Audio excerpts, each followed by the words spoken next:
पर जाते हैं, फोटो खिंचवाते हैं, लेकिन उनकी महानता इतनी है कि उन्हें मणिपुर जाने का वक्त नहीं मिला। वो अयोध्या जाते हैं, फोटो खिंचवाते हैं, लेकिन मणिपुर नहीं गए। समूचा नॉर्थ ईस्ट टर्मोइल में है।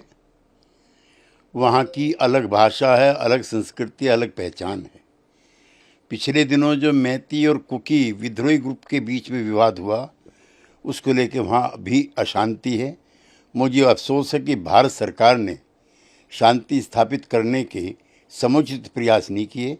मैं श्री राहुल गांधी की यात्रा का जो प्रथम पड़ाव है, उसके लिए मेरी शुभकामनाएं। इसी बीच वो कहते हैं मेरे पास इसके अलावा कोई दूसरा रास्ता जनता के बीच जाने का नहीं है, क्योंकि संसद में बोलने का अधिकार सरकार ने छीन लिया है।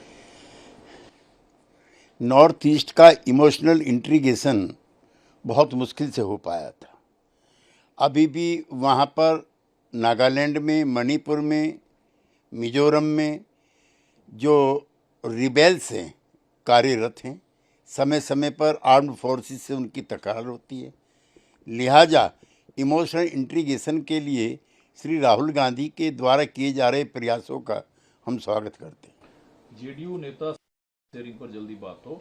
संजय झा ने कहा है कि 3 महीने ऐसे ही देर हो चुकी है, कांग्रेस के कारण सीट शेयरिंग में डिले हो रहा है। हम अभी भी चाहते हैं कि जल्द ये शुरू हो और गांधी जयंती पर चुनाव प्रचार अभियान की शुरुआत हो। जनता दल यू की चिंताएं बड़ी स्वाभाविक हैं। जिस तरह से आक्रामक होकर के भारतीय जनता पार्टी चुनाव प्रचार में लगी है, उसके मुकाबले में हमारी तैयारियां कम हैं और यूं भी कई कई महीनों के अंतराल से हो रही बैठकें हमारी चिंताओं को और बढ़ाती हैं। राम मंदिर और 22 तारीख को लेकर या बीमार पड़ने पर कोई मंदिर नहीं जाएगा। मंदिर का राग अलापना ठीक नहीं है।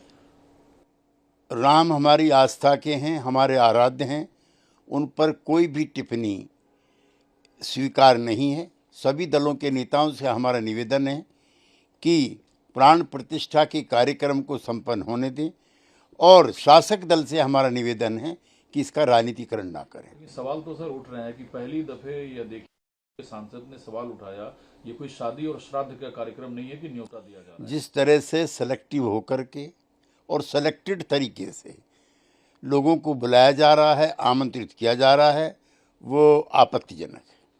इधर बंगाल में अलायंस का हिस्सा है। अधीर रंजन चौधरी ने भी सवाल उठाया है कि जिस तरीके का हिंसा का बंगाल में देखने को मिलता है, वो भारत के किसी राज्य में नहीं है। क्या इसके लिए जिम्मेदार ममता बनर्जी है? जांच एजेंसियों की बढ़ती सक्रियता, उसका मुख्य विपक्षी दल बनते निशाना को लेकर कार्यकर्ताओं में रोष है और ये घटना उसी का परिणाम है। यद्यपि इस प्रकार की किसी भी हिंसक घटना की हम निंदा करते हैं जिसमें जांच एजेंसियों के विरुद्ध हिंसा का दुरुपयोग हुआ। इधर एक जो development former president Ramnath Kovind करते हैं, उन्होंने इनवाइट्स किया है पब्लिक सजेशंस, जो पब्लिक अपना जो है सजेशन इसको लेकर दे।